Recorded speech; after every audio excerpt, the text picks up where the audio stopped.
He's so good thinking on his feet. He just, I mean, the spur of the moment, somebody will throw something at him, and he just, like that, I don't know, whoever it was that asked him in the interview the other day, I don't know if it was a town hall. What the black was pastor guy at the town hall? Yeah. Yeah, and by the way, somebody said, oh, you guys fell for it. That was totally set up. Okay, so what? Yeah, let's say it was. Let's say it was. Let's say that was a plant in the audience. Dude went on for 10 minutes and had the perfect answer. I don't care if it was scripted or not. Right, and where do you get that anyway? First of all, even if it was, so what? But where do you get that was set up? How do you know? I know. It was just someone that thought, hey, maybe these are happened. people who think that Donald Trump can do no wrong, has never done anything wrong, is the greatest, or it's Ron DeSantis.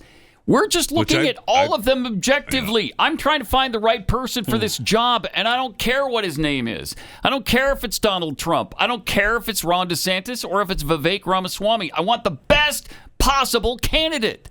Thank you. It's not written for me in stone yet. But I don't understand the right and the way they have gravitated, the way the left used to do. I mean, we've been trained to be cynical about everything, though. Yeah, and this is just another thing where we're not allowed to accept it on face value because we've been burned so many times. Well, he's proven over and over and over again he's capable of doing this. Yes, yeah. We fell for it. I mean, the guy's been doing this the whole time. The whole time. Even since before he ran for president. You know, he was interviewed on Glenn's show 1 million times, and he's always the same. Have we heard it? Really good. No, or I haven't. Like that? Yeah. I've never heard an come out of that guy's face. It's pretty amazing. Even last night when he was being interviewed by Alex, I was, okay, so this is live. There's no, and Alex stuck a microphone in his face. Zeros, or thus. Yeah. All right. So the clip we have, he was being pushed into a corner on race issues again. Jeez. There is no people. or in this response. And oh my goodness, how tasty is it when you see a mainstream media reporter lose her cool? This is fun stuff. Here it is. All right. Let's talk about what white supremacy and what happened last night for a moment, because when you were talking to reporters last night, you called white supremacy a myth. When someone asked you about Dylan Roof, you said you didn't know who that is. Have you looked up what happened in 2015? Yeah, look, I said this last night. Invidious racial discrimination is wrong no matter how it happens. But if a Washington Post reporter is asking me almost like a catechism, whatever question I said, I'm against invidious racial discrimination, whatever form it takes, but says, do you denounce white supremacy? It's incumbent on us for us to define what white supremacy is. And I wrote my book, Woke Inc., and I've written about the detailed understanding of what the popular understanding of these terms have come to mean. Do you believe punctuality is a vestige of white supremacy, Dasha? Look, because if you don't, then you have a disagreement about many of the people who are defining those terms, or the written word, or the use, or the nuclear family.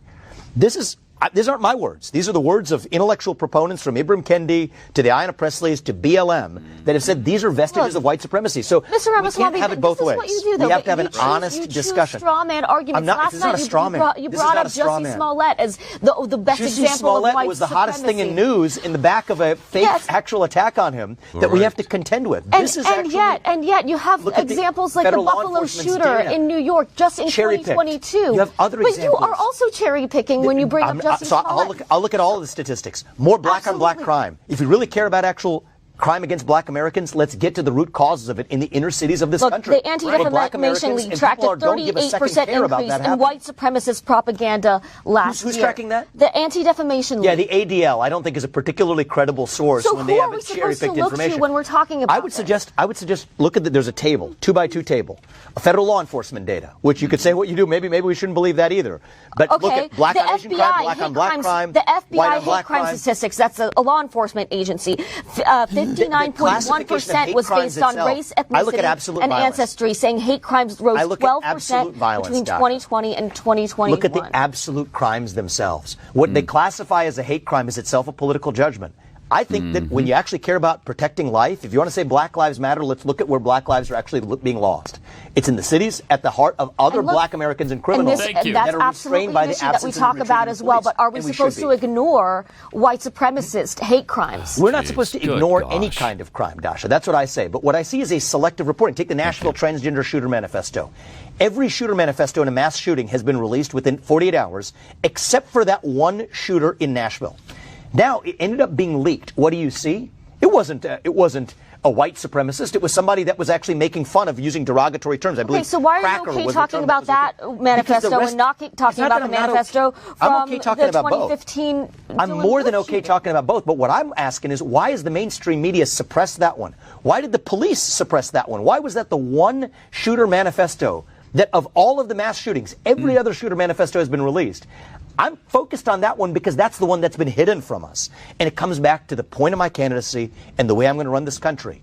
Trust the people with the truth. If it doesn't match your narrative, the reality is right now, I think the media did not hold the police accountable. They would have been demanding that. Starting to gain traction with the Black community, with Latino voters. Do not worry that your rhetoric is pushing them away. There are folks to the contrary. I think we're going to bring Black people into this movement. Who are concerned about your rhetoric. Well, you know what? I'm concerned about their corruption. If you had somebody who actually one of the most prominent Black influencer the other day, what did she say? I've been Black my whole life, and this man could actually unify this country, in response to a long exchange I had with a Black pastor who, at an event here in Iowa, did challenge me with a hard question, asking me, are my views against affirmative action, how do those align with historical racial injustice? Affirmative action is a debate that is being had. If I may just finish this. If I may finish my point, Dasha. With racism. I think I will be better positioned. Denying that racism is a problem. I've never denied that racism is a problem. And if you listen to the response I gave to that Black pastor, my whole point is racism has been a major problem for most of our national history. But we're getting close to the promised land that Martin Luther King envisioned. We're as darn close to it as we ever have been. Agonizing. That is unbelievable. Obviously, she's got an agenda. I mean, she is all pissed off. No doubt about it. That she can't get him to cower before the racial gods that are saying everything is so bad in America and white supremacy is the biggest issue we face. And he won't buy into your BS. Thank goodness. Fascinating how often the left drags out this white supremacy thing to a minority, right? All because they have an R after their name, right? It's like, stop. I mean, your agenda is so obvious. It's so pathetic. Ask Joe Biden about white supremacy, why don't you? He's a white guy. Talk to him about that. He'd be happy to babble about it for hours. Dozens of racist comments in the past. Dozens. Absolutely You know what this is? This is going back to 2000. This is like, let's ask George W. Bush about the Confederate flag flying over the South Carolina State House, even though he has no connection to the state whatsoever. Yeah. And let's not talk to Al Gore about his dad's vote on civil rights. Let's not talk to Al Gore about the Nathaniel Bedford Forrest, founder of the KKK in Tennessee, that have a special state holiday there. Let's not talk, because that's not relevant. Because this guy's got an R after his name. He's got a D. He's protected. Oh, it's madness. It sure is. Let him finish here, if we can. Luther King envisioned. We're as darn close to it as we ever have been. And so what bothers the heck out of me is it's right when we're close to that promised land. Martin Luther King said it, I may not get there with you, and he didn't get there with us. But I think it desecrates the legacy of our civil rights movement, desecrates the legacy of Martin Luther King, that right when we get closest to the point of having racial equality and gender equality and even opportunities for people of minorities of many types, are we perfect? No. But are we as close as we've ever been? Yes, we have. To then obsess over systemic racism, to then obsess over white guilt and otherwise, we're creating new waves of racism, Dasha, that we otherwise would have avoided right when we're closest to having achieved what even the proponents of the civil rights movement would have dreamed of. That's what bothers me. Yeah. My exchange with that Black pastor about a week or so ago, right here in Iowa, not far from where we are, it was in Indianola, not far from where we are in Des Moines, was that we're founded on the pursuit of a more perfect union, the pursuit of liberty, equality, and justice for all. And I reject this left-wing narrative that's creating more artificial division.